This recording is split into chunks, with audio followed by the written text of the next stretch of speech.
নমস্কাৰ বন্ধুসকল, আপোনালোক সকলোৱে জানে যে 31 মাৰ্চ 2018ত জিঅ' প্ৰাইম মেম্বাৰশ্বিপ সকলোৰে শেষ হ'ব। যোনে জিঅ' প্ৰাইম মেম্বাৰশ্বিপ এবছৰ আগতে লৈ থোৱা আছিলে, কিন্তু এতিয়ালৈকে মুকেশ আম্বানী ডাঙৰীয়াই একো ঘোষণা কৰা নাই যে 31 মাৰ্চৰ পিছত আপোনাৰ জিঅ' প্ৰাইম মেম্বাৰশ্বিপ থাকিব নে নাথাকে।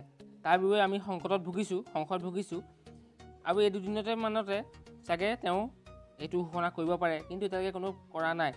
যদি আপুনি আৰু 3 মাহমান আপোনাক লাগে, যদি আপুনি ভাবিছে যে আৰু 2 মাহ জিঅ' প্ৰাইম মেম্বাৰশ্বিপ চলিলে ভাল হ'লহেঁতেন, 50-100 টকীয়া প্লেনবোৰ চলিলেহেঁতেন ভাল হ'লহেঁতেন। জিঅ' প্ৰাইম মেম্বাৰশ্বিপ সেইবাবে উলিয়াইছিলে মুকেশ আম্বানীয়ে, যাতে জিঅ' প্ৰাইম মেম্বাৰশ্বিপ লোৱা সকলো মানুহে সকলো প্লেন তেওঁলোকে অলপ কম দামত পায়, আৰু যোনে জিঅ' প্ৰাইম মেম্বাৰশ্বিপ লোৱা নাছিলে তেওঁলোকে অলপ বেছি পইচা দি পেলাই প্লেনবোৰ ল'ব লগা হৈছে।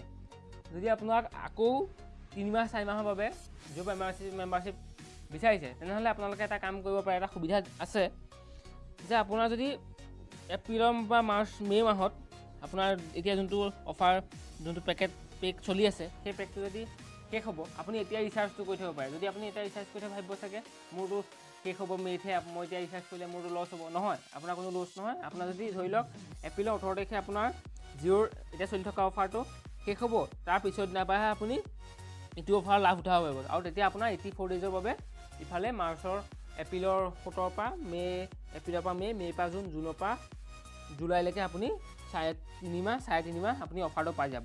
আপুনি যদি সেইটো বিচাৰে তেনেহ'লে সেইটো কৰি ল'ব পাৰে। আৰু এটা অফাৰ আছে, আপুনি ভাবিছে যে এইফালে 1.5 GB আৰু মই এইটো প্লেনো অন কৰি লওঁ, তেতিয়া মোৰ একেলগে 3 GB চলাব পাৰিম। তেতিয়া কিউট প্লেন বুলি এটা প্লেন আছে, আপুনি 199ত জিঅ' হেল্প প্লেনত ফোন কৰি পেলাই সেই প্লেনটো এক্টিভ কৰি ল'ব পাৰে। তেতিয়া আপুনি এদিনত 3 GB ডাটাকে পাব। জিঅ'টো মাজতে 10 GB ডাটাতে দিছিলে, আৰু এতিয়ালৈকে একো ঘোষণা কৰা নাই।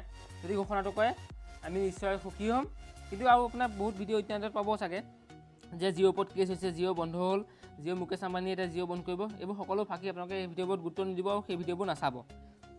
ভিডিঅ'টো আছিলে ইমানেই। আপোনালোকে যদি ভাল পায় তেনেহ'লে লগৰখিনিৰ লগত শ্বেয়াৰ কৰিব, চেনেলটো ছাবস্ক্ৰাইব কৰিব, আৰু মোৰ ভিডিঅ'টো ভাল লাগিলে লাইক কৰিব। আৰু আপোনালোকে যদি জিঅ'ৰ কথা কিবা বুজিবলৈ বাকী থাকি গ'ল, তেনেহ'লে মোৰ কমেণ্ট বক্সত ক'ব। যদি মোৰ ভিডিঅ'টো চাই বেয়া পালে তেনেহ'লে ডিছলাইক কৰিব, আৰু ডিছলাইক কৰাৰ পিছতো মোৰ চেনেলটোত ভিডিঅ'টো চাই আপুনি কিহৰ কাৰণে বেয়া পালে সেইটো কমেণ্টত জনাবলৈ নাপাহৰিব।